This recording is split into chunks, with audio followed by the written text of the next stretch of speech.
kandidilat. Sa pangalan ng Ama, ng Anak at Espiritu Santo. Amen. Panginoong Hesus at Amang Nazareno, pasintabi po at magandang hapon sa inyo.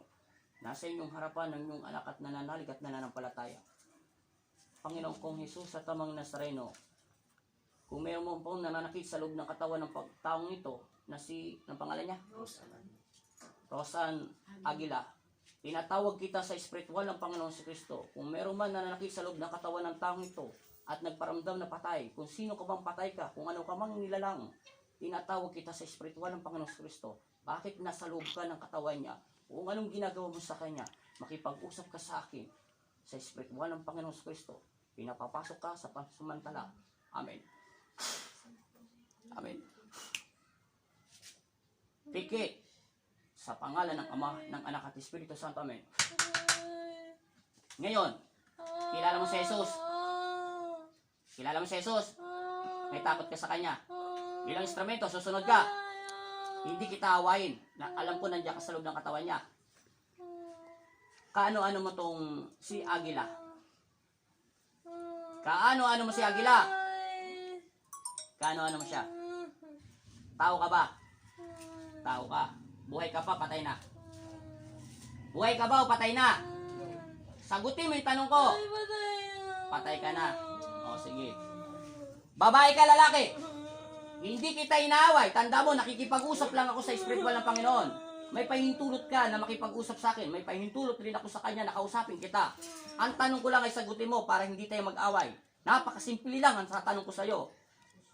Babae ka ba o lalaki? Ikaw patay. Babae ka ba o lalaki? Huwag ka magtulog-tulugan sa loob ng katawan niya. Babae ka ba lalaki? Sasaktan kita sa loob ng katawan niya. Babae ka, lalaki, patay. Sinabi ko munang patay ka. Kamag-anak mo ba to? Hindi mo to kamag-anak. Ang tanong ko, sagutin mo para hindi tayo mag-away. Babae ka, lalaki. Hindi mo siya kamag-anak, patay ka. Ay ano nga kasarian mo kung babae ka, lalaki? Para malaman ko. Lalaki ko. Babae ka, lalaki? Lalaki. Lalaki. Umayos ka lang po. Para mag-ayos tayo ng dalawa. Ayusin mo ang katawan, yung lupa niya. Kailan ka ba nasa loob ng katawan niya? Bakit mo ginagambala ito? Bakit mo ginagambala ang katawan lupa ni Aguila? Lalaki ko, wala. May gusto ka ba sa kanya? Ha? May gusto ka? Hindi po pwedeng may gusto ka sa kanya. Dahil ito ay buhay pa. Ikaw ay patay na. Anong kinamatayan mo? Alam mo? Matagal ka ng patay?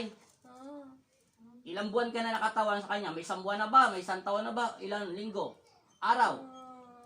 Ilang araw ka na naggagambala sa loob ng katawan niya? Kahapon lang? Sagutin mo maayos to. Umayos ka. Umayos ka na po. Huwag mong pakialaman ang katawan lupa niya. Umayos ka para hindi kita saktan. Layuan mo tong taong nito, naintindihan mo? Buhay pa to. Nakikiusap ako sa'yo. Ha? Ilan ang anghel na nakapaligid sa'yo? Ilan liwanag? Ilan ang liwanag na nakapaligid sa katawan mo? Ilan? May nakikita ka liwanag? Ipikit mo yung diwa niya para makita mo liwanag. At umayos ka na po. Umayos ka, lalaki ka. Patay. Kung hindi ako nakikipagbiruan sa'yo, totodasin kita, palalayasin kita dyan. Patay ka na, hindi ka na matotodas. Hindi ka pwedeng umibig sa kanya, naintindihan mo. Kasi siya ay isang buhay, naintindihan mo. Ikaw ay isang patay na. Hindi mo alam kung kailan ka namatay. Ipikit mo ang diwa niya para makita mo at ipapahintulot ko sa Panginoon kung kailan ka namatay. Kung ano ang pangalan mo kasi hindi mo na alam kung matagal ka ng patay. Ipikit mo. Para matapos tayo. Hindi niya kakayanin na matagal na pag-usap sa akin. Bilisan mo makipag-usap sa akin. Palalayasin kita na maayos dyan. Umupo ka na maayos. Hindi mo alam kung sino ka. Ipikit mo yung diwa niya para malakita mo kung sino ka talaga, kung kailan ka namatay. Naintindihan mo? Ipikit mo. Bilisan mo. Pasukahin mo siya ng pasukahin.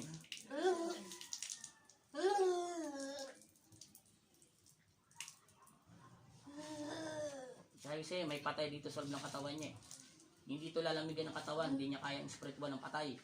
Kaya nagsusuka yan. Nanibago siya sa temperature. Tanggalin mo muna lahat ng nilagay mong sakit sa kanya bago ko may papakita ko sa'yo. Gamitin mo yung kamay mo. Bilisan mo pagsusuka. Itapon mo lahat yung sakit niya. Itapon mo. Ilang minutes na yan to 5? 5. Bilisan mo. Kailangan sa 10 minuto matapos tayo lahat. Anong pangalan ulit ng apa niya? Bilisan mo. Paayos mo yung katawan ni Rosan. Umayos ka patay. At hindi kita awayin. Ayaw ko na makipag-away sa inyo, ha? Ito lang masasabi sa iyo, ulitin ko sa iyo. Huwag mong pakilaman ng katawan lupa ni Rosan, ha? Naintindihan mo? Siya isa pang buhay. Nakaintindihan tayo. Itulog mo ang kanyang diwa at tayo makipag-usap sa espiritual, ha? Gamitin mo ang utak niya para makapag-usap ka ng maayos sa akin. Ilang liwanag ang nakikita mo? May nakikita ka liwanag. Pahintulutan mo, Ella. Ella, nakikiusap ako, Panginoong Kristo. Padalhin niyo po ang aking anghel na pag malaman kung totoong patay siya o nagsisinungaling lang ito.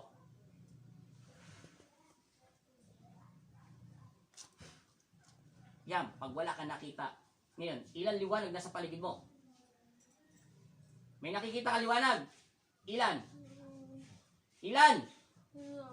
Isa. Babae, bata yan. Lalaki yan o babae? Bata yan. Sagutin mo, hindi siya pwede tumagal sa loob ng katawan mo. Sasaktan kita ng gusto. Yang bumawa sa iyo at nagpakita sa iyo, babae, lalaki yan. Lalaki, babae. Anong hawak niya? Anong hawak niya? Wala ka makita. Ipakita mo sa kanya kung anong hawak mo. At ipakita mo kung kailan siya namatay. Umayos ka para makita ko kung talagang totoong patay ka. Dahil yun ang magsasabi sa iyo kung kailan ka namatay. Amen. Ipakita niyo, Panginoong Isus, at buksan ang mga liwanag na kanyang mga mata. Ipahintulot mo, Panginoong Kristo, kung totoong mampatay itong taong ito. Amen. Yan. Tingnan mo yung talaan mo. May nakikita ka liwanag, binuksan niya na. Huwag ka magsinungaling dahil nakikita ko yung binubuksan niya. Ano ang pangalan mo nakalagay dyan? Ano ang pangalan mo? Basahin mo. Tingnan mo maigi yung pag hindi mo nakita yung pangalan mo doon, ibig sabihin, nagsisinungaling ka. Di ba sinabi ko sa'yo, hindi ka makakaporma doon? Ha? Aalis ka sa loob ng katawan niya? Ha? Kung lumayas ka, di ba sinabi ko sa'yo, hindi mo ko malilinglang? Dahil yung anghel na pinadala ng Panginoon, nandun ang talaan lahat ng mga unang panahon na matay. Alisin mo lahat yung nilagay mo. Tapon mo lahat. Simula ulo. Bilisan mo.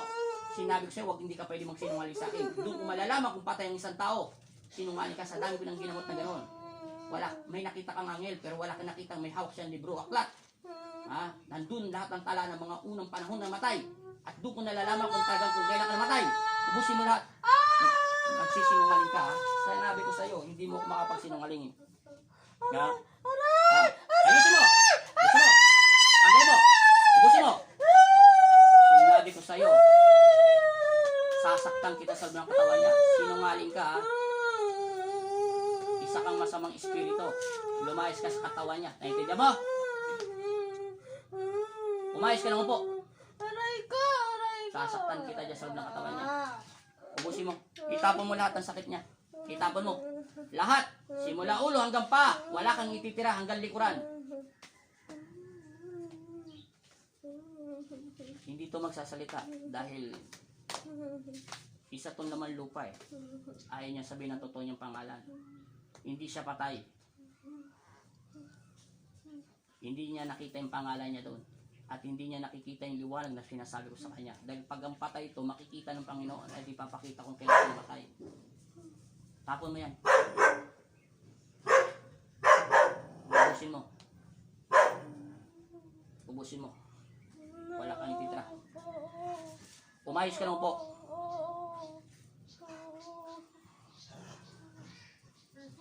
Akin na to.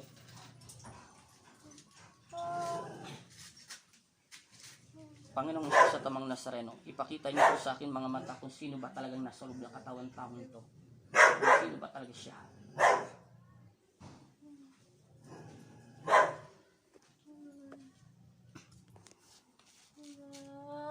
Alam ko na kung sino ka.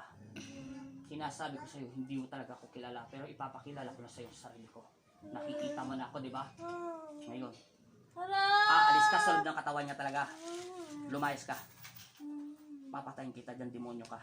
Maitim ka. Na mahabang buhok, lumayas ka. Ubusin mo lahat. Sabi ko sa iyo, hindi ka makakapagsinungaling sa akin. Malalaman ko kung patay ka. Dahil posibleng hindi mo makita yung talaan mo. Walang anghel na hindi susunod sa Panginoong Kristo. Ubusin mo lahat ang nilagay mo. Sige, ubusin mo yan. Lahat yan.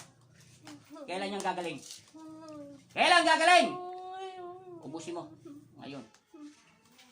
Lahat itapon mo yan. Papipigain kita dyan. Tanda mo.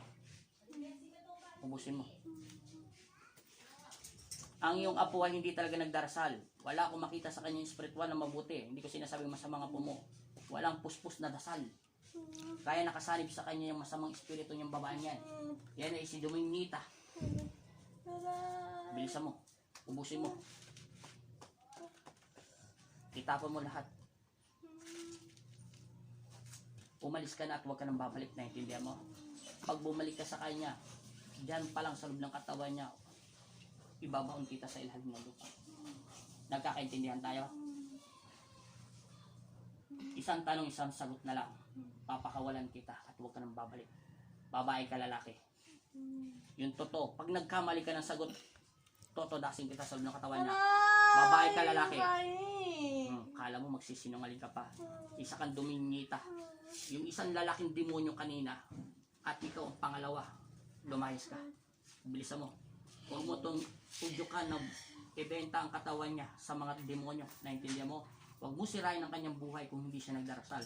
Ang Panginoon pa rin namin mapapalo sa puwet niya. Naintindihan mo? Kung ano misyon ang ibinigay sa ni Satanas, sabihin mo sa kanya, tinalo siya ng isininstrumento ng Panginoong Kristo. Naintindihan mo? Lumayas ka sa loob ng katawan niya. Umayos ka ng upo. Lumayas ka! Umupo ka naman na maayos. Apuin mo ang katawan nito. Huwag ka nang babalik ka. Naintindihan mo? Itigil mo na yung kamay mo. Tapos na yan, wala na siya sakit. Masamang espiritu, umalis ka sa katawan ng taong ito. Patahimikin mo to sa pangalan ni Jesus. Amen. Ama Jesus, amang Nazareno, kami ang iyong mga anak. Ilayin niyo kami sa pangalan at masamang espiritu. Binigyan mo ako ng kapangyarihan, kaya kayo po muna sa aming buhay. Amen.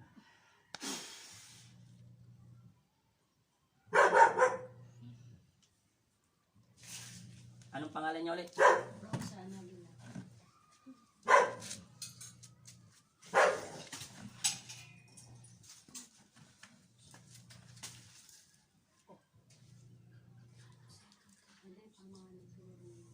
Amen. Gising. Tayo. Gising. Hawakan mo ulo mo ulit. Oh, inom. Ilang minutes na pay? 13. Umayos ka ng ko. Ayos mo ang katawan mo. Wala na yan. Ipagpag mo yung sakit. Iganin mo yung paa mo. Igalaw-galaw mo yung paa mo. Leg. Ulo. Tingala mo. Ano ang pakiramdam mo? Tinatanong kita ng pakiramdam mo. Masakit pa ulo mo? Hindi na. Hindi kanina. Yung kanina may konti. Ay masyadong malakas. Tapos naging konti ngayon. Wala na. Hindi pa yan kumakain. Okay na yan. Idilat mo yung mga mata mo para mabasbasan ka ng Diyos. Sinasabi ko sa iyo,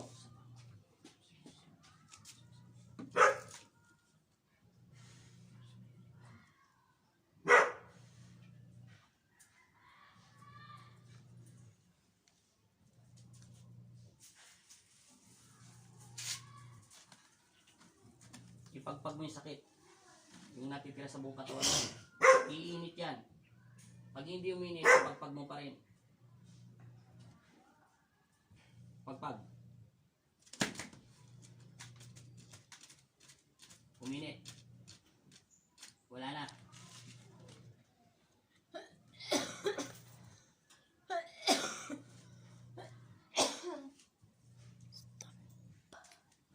Okay na.